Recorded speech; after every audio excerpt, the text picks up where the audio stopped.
వ్యవహరిస్తున్నటువంటి విధానాలను నిరసిస్తూ అఖిల భారత యువజన సమైక్యగా అమెరికా రాయబార కార్యాలయం ముందు నిరసనకు రాష్ట్ర స్థాయిలో పిలుపునిస్తే ఎక్కడికక్కడ కేంద్ర రాష్ట్ర ప్రభుత్వాలు యువజన నాయకులను అరెస్టుల పేరిట తీవ్రంగా ఇబ్బందులకు గురి చేస్తున్నటువంటి పరిస్థితి.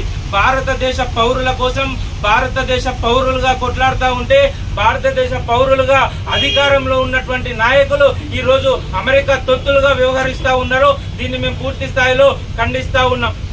ప్రపంచవ్యాప్తంగా అనేక మంది విద్యార్థులు అమెరికాలో విద్యను అభ్యసిస్తున్నప్పటికీ భారతదేశానికి సంబంధించినటువంటి విద్యార్థులకే చేతిలకు బేడీలను వేసి ఇక్కడికి దొంగల్లాగా తీసుకొచ్చినప్పటికీ 56 ఇంచుల ఛాతీ అని చెప్పి ప్రపంచవ్యాప్తంగా మన దగ్గర ఉన్నటువంటి విదేశాంగ విధానం ఎక్కడ లేదని చెప్పి అదరగొడుతున్నటువంటి ప్రధాని మోడీ చేతులకు బేడీలేసిన సమయంలో ఎక్కడికి పోయిందని చెప్పి మేము ప్రశ్నిస్తూ ఉన్నాం. ఈ రోజు ట్రంప్ దగ్గర ఒక తొత్తులాగా వ్యవహరిస్తూ ట్రంప్కి ఎదురు చెప్పకుండా భారతదేశంలో మాత్రం ప్రపంచాలకు నేనే పెద్దననే విధానంగా ఇక్కడ ప్రవర్తించడాన్ని అఖిల భారత యువజన సమైక్యగా మేము తీవ్రంగా వ్యతిరేకిస్తూ ఉన్నాం.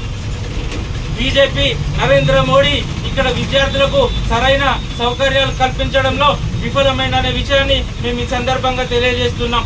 వెంటనే అఖిల భారత యువజన సమైక్య మేము డిమాండ్ చేస్తా ఉన్నాం. అమెరికాతో ఉన్నటువంటి అన్ని ఒప్పందాలను రద్దు చేయాలని చెప్పి చిన్న చిన్న దేశాలే అమెరికాకు వ్యతిరేకంగా పోరాడుతున్నటువంటి పరిస్థితుల్లో ఇంత పెద్ద భారతదేశంలో ఉన్నటువంటి పౌరులంతా దేశభక్తితో ఉన్నటువంటి భారతదేశం నాయకత్వం వహించేటటువంటి మోడీ అమెరికాతో పోరాడకపోగా కనీసం మన మీద దాడులు జరిగినప్పుడు ప్రశ్నించేటటువంటి పరిస్థితి కూడా లేకపోవడాన్ని తీవ్రంగా వ్యతిరేకిస్తున్నాం. అంతేకాకుండా మొన్నటికి మొన్న భారతదేశ పౌరులను ఉగ్రవాదులు అతి కిరాతకంగా చంపితే పాకిస్తాన్ పై యుద్ధం చేస్తానని చెప్పి ఆపరేషన్ సింధూర పేరిట చేస్తున్నామని హిందుత్వవాదాన్ని ప్రబలింపజేసే ప్రయత్నం చేసిండు తప్ప ఈ రోజు పాకిస్తాన్ లో దాక్కున్నటువంటి ఉగ్రవాదులను ఒక్కరినైనా భారతదేశానికి పట్టుకొచ్చిందా అని చెప్పి మేము ప్రశ్నిస్తా ఉన్నాం. అక్కడ ప్రపంచ వ్యాప్తంగా భారతదేశ పాకిస్తాన్ యుద్ధాన్ని నేనే ఆపినా అని చెప్పి ట్రంప్ ప్రకటిస్తే కనీసం ట్రంప్కు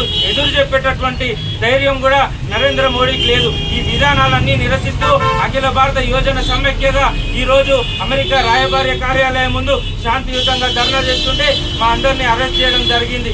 ఈ ఉద్యమాన్ని ఈ విధానాలు ఇతనే కొనసాగితే దీన్ని జాతీయ ఉద్యమంగా మార్చి భారతదేశ వ్యాప్తంగా ఇదే ఆందోళన కొనసాగిస్తామని చెప్పి రాష్ట్ర కేంద్ర ప్రభుత్వాలను హెచ్చరిస్తా ఉన్నాం.